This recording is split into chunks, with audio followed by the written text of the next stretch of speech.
उपराष्ट्रपति जगदीप धनखड़ का इस्तीफा सामान्य तो नहीं लगता है। हालांकि स्वास्थ्य कारणों का हवाला देते हुए उन्होंने अपने इस्तीफे की घोषणा की और घोषणा के तुरंत बाद प्रधानमंत्री ने भी उनको शुभकामनाएं देते हुए स्वास्थ्य लाभ करने की सलाह दी। लेकिन सवाल यह है कि धनखड़ जी का कार्यकाल 2027 तक था, यानी 2 साल अभी बचा हुआ था।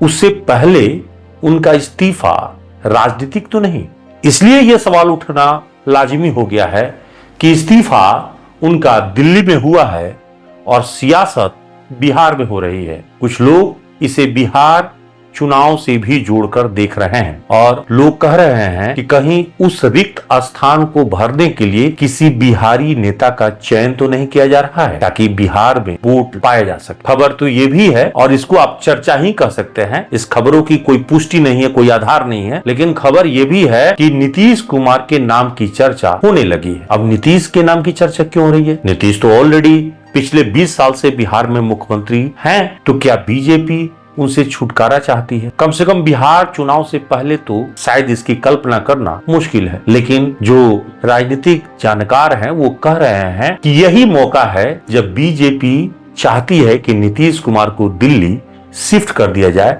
और उन्हें उपराष्ट्रपति पद पर बैठा दिया जाए और उसके एवज में मुख्यमंत्री की जो कुर्सी है वो बीजेपी के हाथ में आ जाए।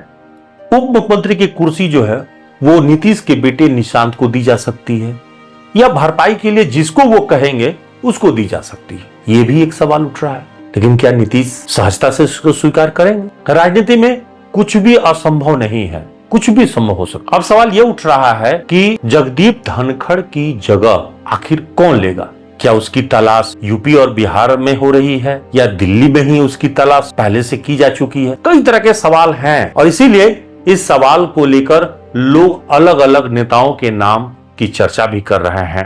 धनखड़ जी को जिस प्रकार से विदाई दी गई है वो कम से कम उसके हकदार नहीं थे।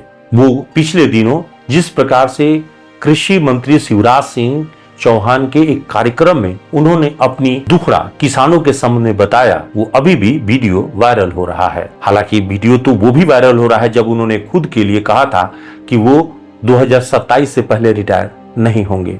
और भी बहुत सारी बातें हैं, तो लोग ये भी कह रहे हैं कि क्या उन्होंने इस्तीफा दिया है या उन्हें इस्तीफा देने के लिए मजबूर किया गया। बात कुछ भी हो सकता है, इसलिए इस मामले पर अभी बहुत कुछ पर्दे के बाहर से आना बाकी है। अगली सियासत की कड़ी जो है वो बिहार से जुड़ती है या नहीं, ये देखने वाली बात होगी।